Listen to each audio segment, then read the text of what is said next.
What happens when your husband walks into the kitchen, takes one photo of you on another man's lap, and later has those papers handed to you in a public lobby? How do you keep calling him the villain when the same photo you laughed about with your friends becomes the proof that ends your marriage in daylight? Before we dive deeper into the story, I have one small request. Please subscribe, drop a like, comment, and hit that hype button to boost this channel so more people can discover these incredible stories. My name is Ardith Vale, and I am not the monster people say I am. I am a 34-year-old woman with 2 kids, a job, and a husband who acts more like my boss than my partner. I know people already want to take his side when they hear husband, but they did not live in my house. They did not see how it felt to be managed instead of loved. That morning started like most of them. The alarm went off at 6. I hit snooze twice. Caleb was not even in bed. He had slept on the couch again because he said he did not want to wake me when he came home late. I said it was fine. Inside, I felt it was an excuse. It always felt like an excuse. I walked into the kitchen in my oversized t-shirt. There were lunch boxes on the counter, bread half open, an empty milk carton near the sink. The kids' shoes were in the middle of the floor. It looked like life, normal life. But I knew what Caleb would see. A list of things I had not finished yet. He came in from the living room, still wearing his work shirt from the night before. His hair was messy, and his eyes were tired, but he did not say good morning first. He looked at the table, then at the stove. He asked if Mila was ready for school. I said I was making her toast. He asked why the kids were still in pajamas. I said I had just woken up. He asked if I had called the gas company about the bill. I said I would do it later. He did not yell. That was the worst part. He just spoke in that calm, careful voice, like a supervisor doing a performance review. I told him that. I said he sounded like my manager. He replied that he was just asking questions. To me, it felt like he was saying I failed at everything. He passed by the counter and picked up a small folder labeled Household. I had seen it before, but never opened it. Bills, I guess. Numbers, things he liked to control. He slid a paper inside, closed it, and put it on top of the fridge where the kids could not reach. The sound of the folder against the wood felt like a quiet judgment. I made Mila's toast and tried to joke that I needed a wife, too. No one laughed. Mila asked if Daddy was mad. I said he just worried too much and that Mommy was fine. Caleb told her he was not mad at anyone, only tired. But the way he said only tired made me feel like a burden. I dressed the kids, fixed my hair in the foggy bathroom mirror, and drove them to school and daycare. On the way, Mila asked why Daddy never smiles anymore. I said he was stressed about money and work and that he chose to be unhappy. That is how I saw it. If I could still laugh, then he could too. He just did not want to. At the dental clinic where I work as a receptionist, the air smelled like mouthwash and coffee. I signed in at the front desk computer. There was a spreadsheet open from the day before. Numbers and names all lined up. I closed it and opened my email instead. I am good with people, not with little boxes. People need me. Boxes do not. Dr. Hayes came out from his office and asked if I could stay late that week to cover a sick assistant. I said sure. I always say sure. That is the funny part. Everyone thinks I am selfish, but I say yes more than anyone. Then he asked if I could be more careful with appointment calls because a patient said I sounded distracted. I smiled and apologized, even though my chest burned. At home, I get reviewed. At work, I get reviewed. No one ever asks how I feel, just what I did wrong. In the break room, I told my coworker Kayla that my husband had turned into a walking checklist. She laughed and said men like that are useful but boring. There was a guy leaning against the vending machine, talking to another assistant, Jonas. I knew him from some after-work drinks. He did part-time bar shifts and some odd jobs. He walked past our table and asked if I was surviving my manager husband. He did not say it exactly like that, but that was what he meant. I told him somebody had to keep me in line. They laughed. It felt good, like someone saw what I was living with. I said Caleb liked to track everything, and that he probably had a logbook for my moods. They thought it was a joke. For me, it was half true. When I checked my phone at lunch, there were 3 messages from Caleb. One asked what time I would be home. One asked if I had called the gas company. One said there was a calendar reminder he did not make, and asked if I knew what it was. I did not answer right away. I was tired of his lists. I sent Kayla a text instead about how he always sounded like HR. I told myself it was harmless, just venting. On the drive home that evening, the sun was low and the kids were loud in the back seat. Mila sang a song from school. Eli kicked the back of my seat with sticky shoes. I felt my head buzz. I thought, no one thanks me for this. Not for the driving, the lunches, the forms, the calls. People only notice when something is late or wrong. At home, Caleb had already made a pot of pasta. The plates were on the counter in a neat row. He had set 2 mugs on opposite sides of the sink, one with his initials, one plain white. I noticed the distance between them and told myself it meant something. He asked how my day was. I said busy, like always. He asked if we could go over the budget later. I said I was too tired. Simple things felt like extra weight when they came from him. After the kids went to bed, I sat on the couch with my phone. A new message popped up from Jonas. He wrote that he hoped my manager gave me a good review today. I laughed and told him he had no idea. I told him my husband treated me like an employee, not a woman. Jonas replied that if he had a woman like me, he would never make her feel that way. As I typed back, I heard something from the hallway, a soft click, like a drawer locking. Caleb walked past the living room door with a small key in his hand. He did not look at me. He tucked the key into his pocket and went into the bedroom. I rolled my eyes and told myself he was probably hiding more of his precious paperwork. I stared at Jonas's last message a little longer than I should have. It felt like a small light in a dark room. I thought, I deserve to feel wanted. That thought did not feel wrong. It felt like the first honest thing in a long time. The next Saturday, the house felt too quiet. Caleb had taken the kids to his parents' place for the afternoon, like he usually did once or twice a month. He said it gave me a break. I said it was fine. In my head, I decided it was his way of keeping me under some kind of schedule. He liked routines. He liked knowing where everyone was. The kitchen looked almost too neat. The folder labeled household was still on top of the fridge. The mugs waited in their separate corners of the counter, like 2 people who could not stand next to each other. The cabinet door over the stove hung a little crooked. It had been like that for weeks. I stared at it and thought about Jonas. He had texted me late the night before, asking if my manager husband had checked my report yet.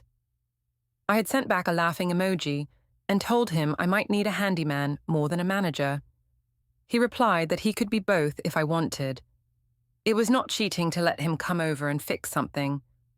That was the sentence I kept repeating in my head.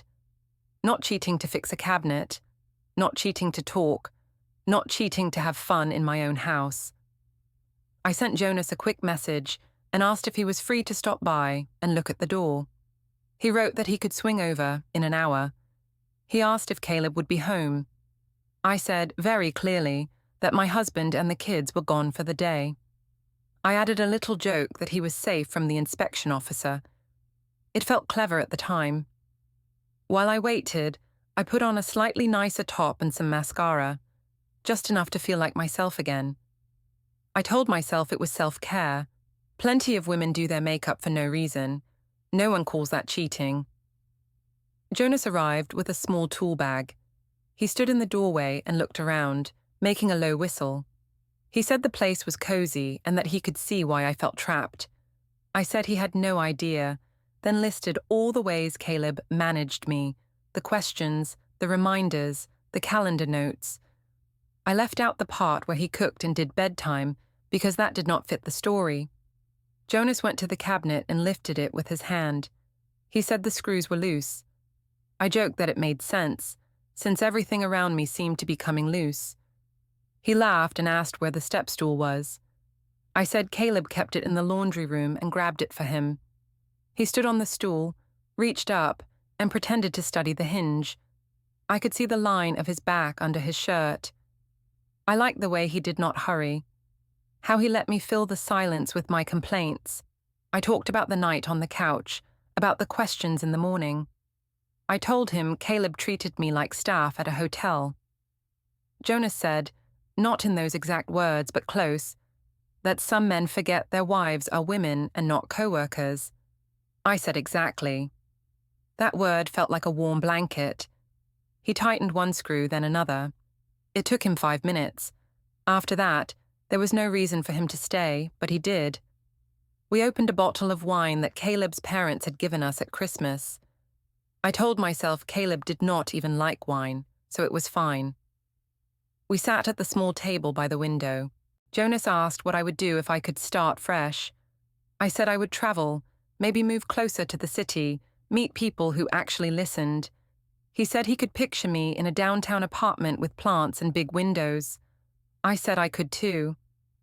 The more he spoke, the less I saw the sink full of dishes and the folder above the fridge. I saw the version of myself that he was describing, free, light, wanted. At some point, I stood up to refill his glass and almost bumped his knee. He placed his hand gently on my hip to steady me. It was not aggressive, not rough, just warm. My body reacted before my brain did. I laughed and told him I was clumsy. He said I was just distracted by the company. It felt stupid to stand there hovering.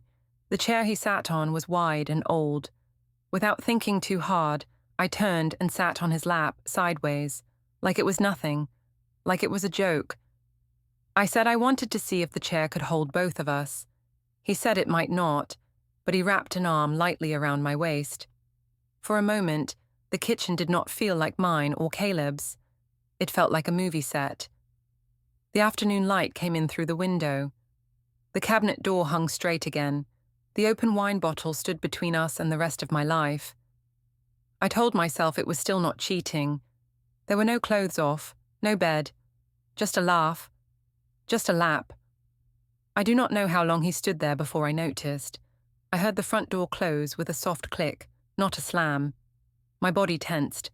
I turned my head and saw Caleb in the doorway to the kitchen. His work jacket was over one arm. There was a small brown envelope tucked under his hand. His eyes went first to me, then to Jonas, then to the wine. He did not shout. He did not rush toward us. He did not pull me off the chair. That almost made it worse. He took his phone out of his pocket.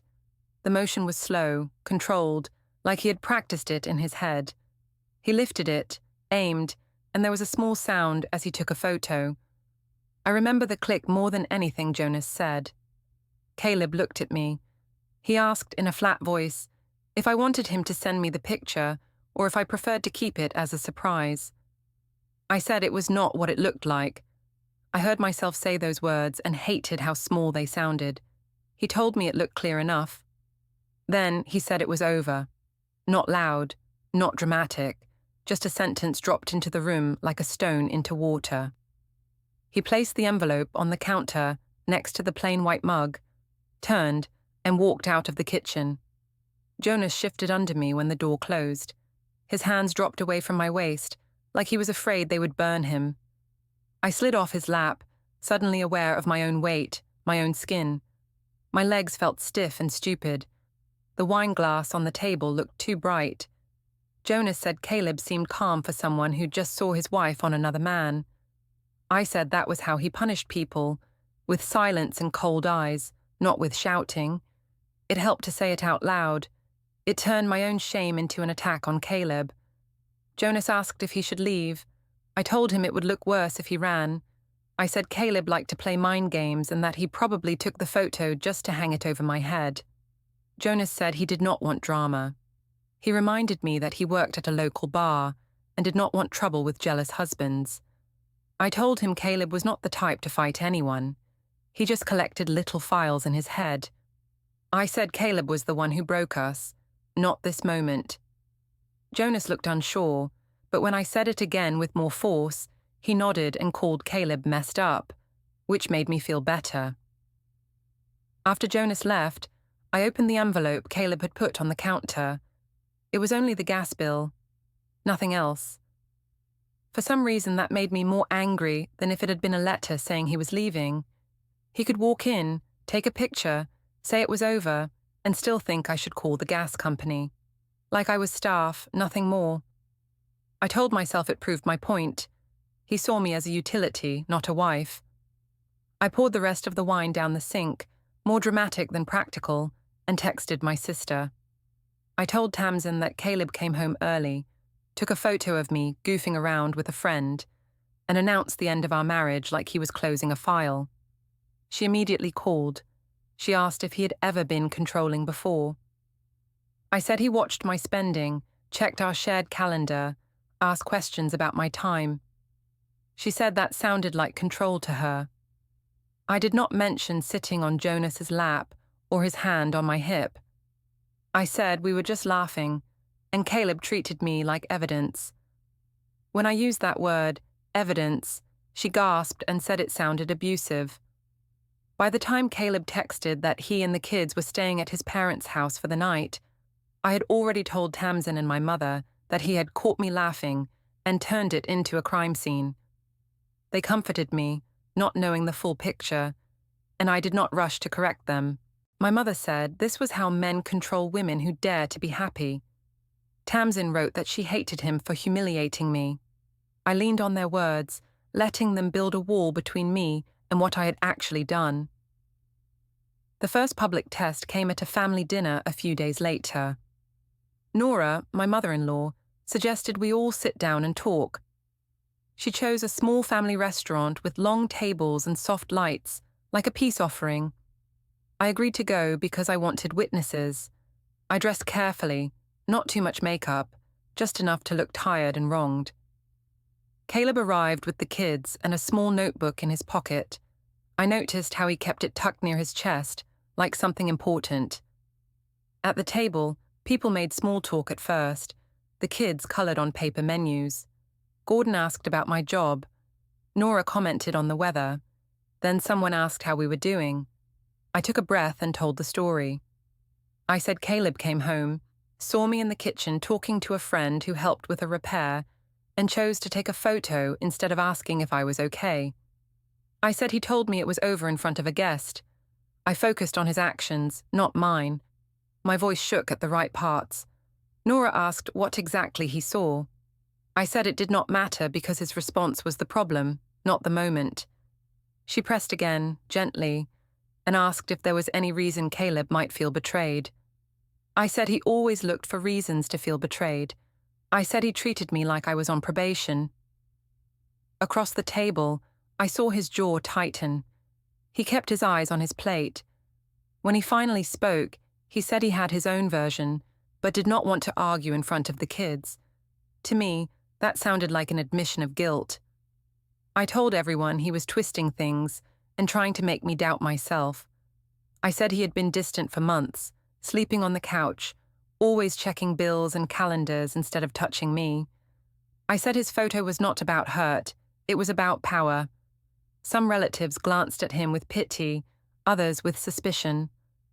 Marla, my mother, said in a loud voice that any man who took photos of his wife to use against her should be ashamed.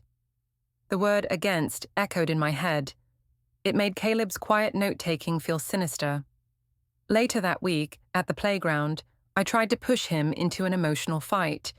He was dropping off the kids. They ran toward the swings while we stood near the bench. I told him he had humiliated me and that everyone knew he liked to keep records. I said people were starting to think he was dangerous. He said his priority was the kids, not my social media. Then he took out his notebook and wrote down the time he arrived and the time he would leave. I laughed and called him a walking clipboard. He said he did it so there would be no confusion later about who had the kids when. To me, it felt like he was building a case. I told him he was acting like I was a criminal. He said he did not call me anything, that he was just writing facts.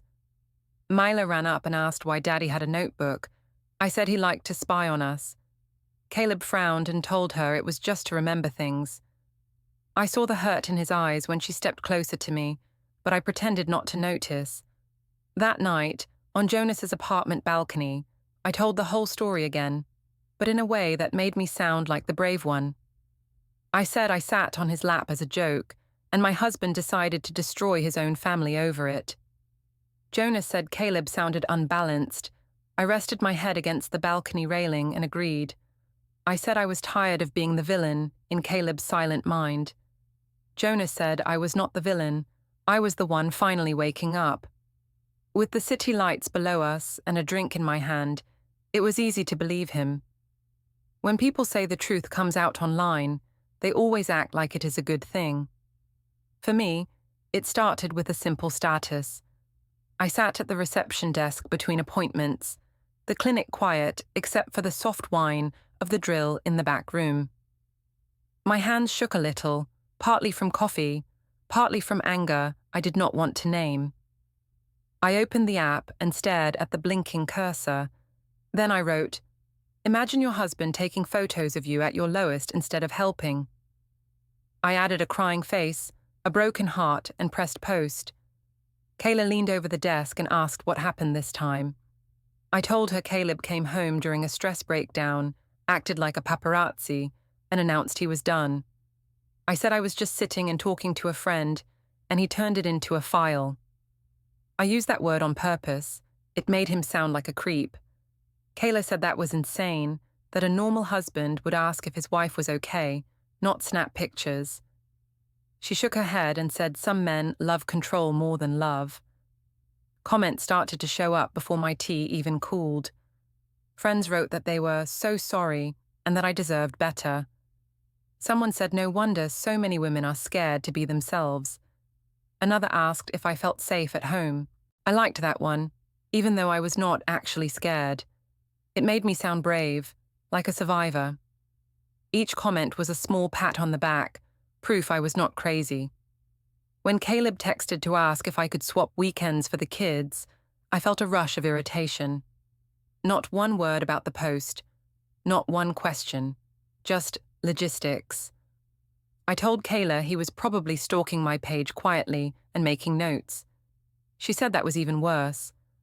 I agreed, of course. It matched the picture I was painting. After work, I went straight to Tamsin's salon. The place was half full, hairdryers buzzing, the smell of dye in the air. Tamsin was curling a client's hair and talking loudly about how some men treat wives like property. I knew she was talking about Caleb. When she saw me, she waved me over and asked the whole room if they would believe a husband who took a photo instead of helping. I stood there and gave them my version again. I was tired, sitting and laughing with a friend, and Caleb came home like a security guard, took evidence, and declared my marriage over. I did not mention the part where I sat on Jonas's lap, or the way his arm was around me. I said Caleb twisted everything to make me feel guilty for being seen. The clients clucked their tongues and shook their heads. One of them said it sounded like emotional abuse. I did not correct her. Tamsin pulled out her phone, read my post aloud, and added her own comment. "If your husband is taking pictures of you at your low, he's the problem, not you." She looked at me with shining eyes, like we were heroes together. My mother, who had come in for a trim, told everyone that Caleb had always been cold, that she had seen it for years. It did not matter that she only came over for holidays. The room believed her because the story fit. While all this noise grew around me, Caleb stayed quiet. That quiet began to bother me more than any shout could. He picked up the kids on time, dropped them off on time, sent short, polite messages. No long arguments, no name-calling. It felt like he was stepping out of the role I gave him. He was supposed to be the cruel, dramatic one. Instead, he was acting like a stranger who shared children with me. One evening, Nora asked me to come over for coffee. Her living room smelled like old books and lemon cleaner. Family photos lined the walls. Caleb as a child, Caleb at graduation, our wedding photo in the center. I hated how that one looked now, like a lie framed in gold. Nora handed me a cup of tea and sat opposite me, her back straight. She said she had seen my post and wanted to hear from me directly. I told her the same story I told everyone else, but softer. I said I was fragile, and Caleb chose to shame me. My eyes filled with tears on cue. I have always been good at that. She listened without interrupting. Then she asked very simply where I had been sitting and where my friend had been. It threw me. I said we were just at the table, talking. She asked if there was any physical contact that might have hurt Caleb. I said he always felt hurt, and that he used any excuse. I said the real problem was his reaction, not the scene. Nora looked tired. She said she loved me but also loved her son and that she knew him. She said he could be stubborn but not cruel, and that I needed to be honest about my choices. That word again, choices. I hated it more each time. Choices meant I was in control. I preferred words like pressure, stress, breaking point. I told her she was taking his side. She replied that she was taking the children's side. She said she wanted stability, and that if things were going to change, it should be done carefully, with clear plans and not just emotion. She mentioned, almost casually, that Caleb had started talking to someone about options. She did not say who. She did not say lawyer, but the word floated between us anyway. That night, back at home, I noticed little things. A new contact on Caleb's phone, with just a small-scale emoji next to it. A recurring calendar entry called Meeting Personal that I had not created. A yellow sticky note on his desk that said, Bring forms. When I tried to open the desk drawer, it clicked and stayed shut, locked. It had never been locked before. I told myself he was hiding money or planning some financial trick. I took photos of the sticky note and the calendar entry, planning to show them to Tamsin as proof that he was plotting. I never once thought of what my kitchen might look like through someone else's camera lens. That image belonged to him now. When I tucked Mila into bed, she asked if Daddy was in trouble, because people at Grandma's house spoke in low voices when his name came up. I told her Grandma was old-fashioned and did not like it when women stood up for themselves. Mila asked if sitting with a friend was standing up. I said yes because it was my house and my life. I watched her try to understand that, her little face folding in. Later, lying in bed scrolling through the storm I had started online, I heard a soft mechanical sound from the hallway. I got up and opened the door a crack. Caleb stood near the small table with a portable shredder, feeding in old papers. The little machine hummed and spat out thin strips into a bag. On the hall table, next to the shredder, lay a small USB drive labeled only with a date in his neat handwriting. He saw me watching and said he was just organizing things so nothing got lost. I said it looked dramatic. He answered that it was better to be clear and tidy now than confused later. Then he picked up the USB, slipped it into his pocket, and turned off the light. The school parking lot always smelled like exhaust and wet leaves. Cars lined up in slow rows, parents staring at their phones, kids dragging backpacks across the pavement. I used to think of it as a boring place. Now it felt like a stage. Every time I stood there, I wondered who was watching us. Caleb's truck pulled in right on time, like always. He parked neatly, not too close to anyone else, and walked Mila over by the hand. Eli bounced behind them, holding a small toy car Nora must have given him. Caleb looked normal, too normal. No wild eyes, no shouting, just that same careful calm that drove me insane. He said hello. I said nothing at first, just looked past him like I was busy. Mila hugged me and asked if she could sleep at Grandma's again next weekend. I felt a pinch in my chest. I asked why she did not want to be home. She said Grandma played board games and Daddy laughed more there. She did not say he laughed at home. I turned to Caleb. I asked if he was telling the kids I was bad. He said he would never do that. He said they talked about school and cartoons. I told him they came home quiet, like they were afraid of me. I said that sounded like someone was feeding them stories. He shook his head and said sometimes kids were quiet because adults were loud. I hated that line. I raised my voice a little, just enough so the mother in the next car could hear. I said he was turning our daughter against me because I had friends. I said he was trying to punish me for having my own life. He kept his voice low. He said he was trying to give the kids a stable routine while we figured things out. He wrote the time in his little notebook again, like I was a delivery he had dropped off. I laughed and told him he could write down all the lies he wanted. I said if anyone looked like a problem, it was the man who carried a notebook to collect data on his family. He did not answer. He just told the kids goodbye, kissed the tops of their heads, and left. That weekend, we had a cousin's birthday at a community hall. It was one of those big rooms with plastic chairs, paper banners, and a long table full of chips and soggy pizza. I arrived with the kids, already tired. Marla and Tamsin were there, ready with hugs and whispers. Caleb came later with a stack of wrapped gifts and his parents beside him. I saw Nora's eyes scan the room like she was counting exits. I decided I would not hide. I laughed loud, moved from group to group. I let the story of the photo incident spill out for anyone who asked why things felt weird. I said Caleb had taken a picture of me, having a nervous breakdown, and said our marriage was done. I called it proof that he loved order more than people. One aunt gasped. Another shook her head and said she always knew he was cold.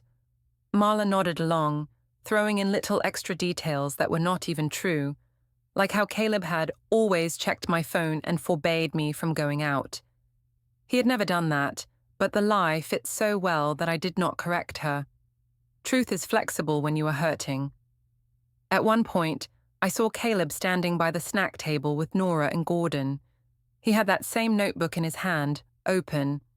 He was not hiding it. He was just writing something down while Gordon spoke. I nudged Tamsin and rolled my eyes in their direction. I said he was making a report again. She laughed and said maybe he wanted to charge me by the hour for being married to him.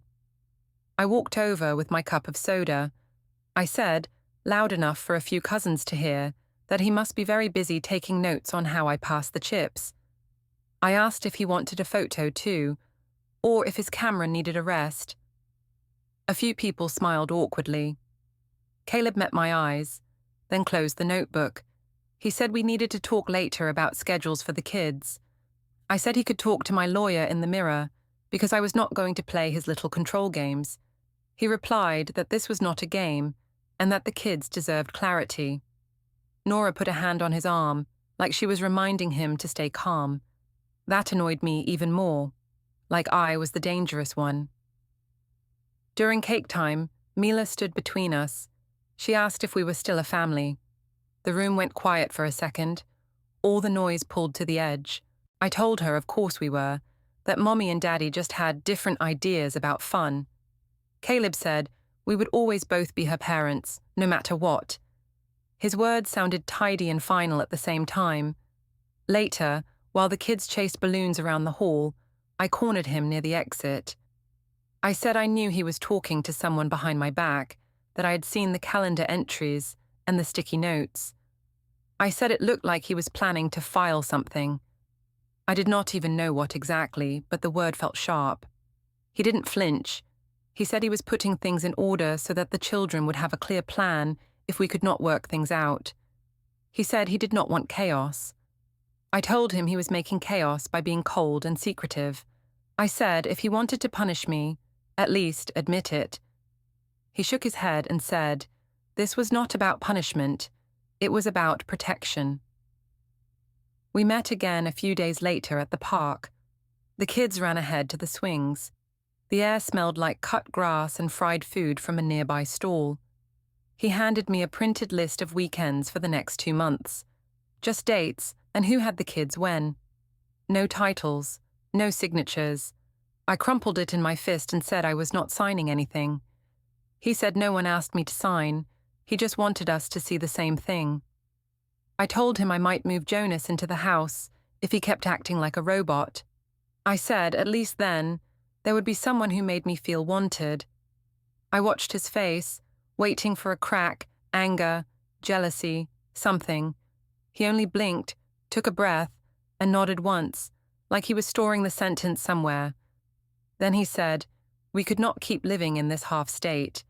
He said, for the kids' sake, we needed to stop arguing in parking lots and at parties. He suggested we sit down in a neutral place soon and put everything in writing with someone who knew how to make plans fair. I snorted and asked if he was scheduling a trial. He did not rise to it. He looked at his phone instead. Right there in front of me, he opened the shared calendar and created a new event. He titled it Family Arrangements and picked a time, 3 o'clock on a Monday, at an address he knew I would notice. A tall office building downtown. He turned the screen so I could see and said we would handle it properly there. Then he sent the invite to my phone and walked away toward the swings, leaving me with the buzz of the notification and a hollow feeling in my chest. The day of the meeting, the sky over downtown looked flat and grey. I told myself it was a sign, but I still went. I wore my best blouse and fixed my hair in the bathroom mirror 3 times. I told myself this was just a talk, maybe some kind of mediation. I thought if I cried at the right moment, Caleb would feel guilty and remember who I was to him. The office tower lobby was busy and bright. People walked in and out, holding folders and coffee cups. The air smelled like paper and perfume. I checked the directory on the wall and saw the name Patel Family Law on the 4th floor. My stomach turned. Family law. Not marriage counseling. Not mediation. Law. Caleb was already there, sitting on a bench near a big plant. He wore a clean shirt, no work stains, and held a thin folder on his lap. He looked like a man going to a job interview, not a husband fixing his life. He said hello. I asked if this was a joke. He said no, that we needed help to make a plan.